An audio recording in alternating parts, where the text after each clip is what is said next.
Mummy daddy బండి మించి పడ్డాడంట, దెబ్బలు మస్తు తాకినాయి అని నవ్వుకుంటా చెప్పిండ్రనుకో ఈ ఏపీ మీద ఒక్కటి జరుస్తుంది. కాక నాకు కొలువు వచ్చిందిరా అని ఏడ్చుకుంటూ చెప్పిండ్రనుకో, ఏడుపు మొక్కపోడా సంబరంగా చెప్పాల్సిన ముచ్చట ఏడ్చుకుంటూ చెప్తావేమ్రా అని తిడతారు. అట్లనే ఎవరన్నా పక్కింట్లో కాలం చేస్తే మనం డీజే పెట్టుకొని డాన్సులు చేస్తే ఎట్లుంటది, గీళ్ళ కథ కూడా గట్లనే ఉన్నది మరి.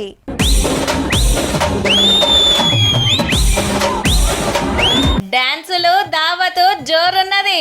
వీళ్ళ సంబురమేమో గాని నలుగురు జాబులైతే పోయినాయి. వీళ్ళంతా ఎయిర్ ఇండియా ఉద్యోగులు మరి. ఎప్పుడు పనేనా ఎంజాయ్ చేయొద్దా అని ఆఫీస్లోనే డీజేలు పెట్టుకొని జోరుగా స్టెప్పులు వేసిండ్రు. కానీ ఎప్పుడంటే మొన్న విమానం కూలిన 10 రోజులకే గాలి మోటార్ కంపెనీల జాబులు చేసేటోళ్లే మరి వీళ్ళంతా. కాకుంటే డాన్సులు ఆడుతుంది ఢిల్లీ పక్కకుండే గురుగావుల. మరి ఈ సంబురాలు ఎందుకో గాని ఆయనతో ఒకరు వీడియో తీస్తే పబ్లిక్ లకు వచ్చింది. ఇగేముంది, ఓ దిక్కు విమానం కూలి 274 మంది కాలం చేస్తే మీరు డాన్సులు ఆడతారు డాన్సులు అని నపరో దిక్కరుచుకున్నారు.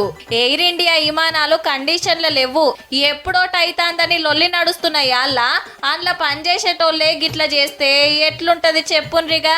ఎంక్వైరీ చేసి ఎమ్మటే నలుగురిని తీసేసిండ్రు కొలువులకెళ్ళి. పార్టీలు చేసుకున్నాడు ఎంజాయ్ చేసుడు తప్పు కాదు గాని అది ఏ టైంలో అనే సోయి ఉండాలి కదా మరి.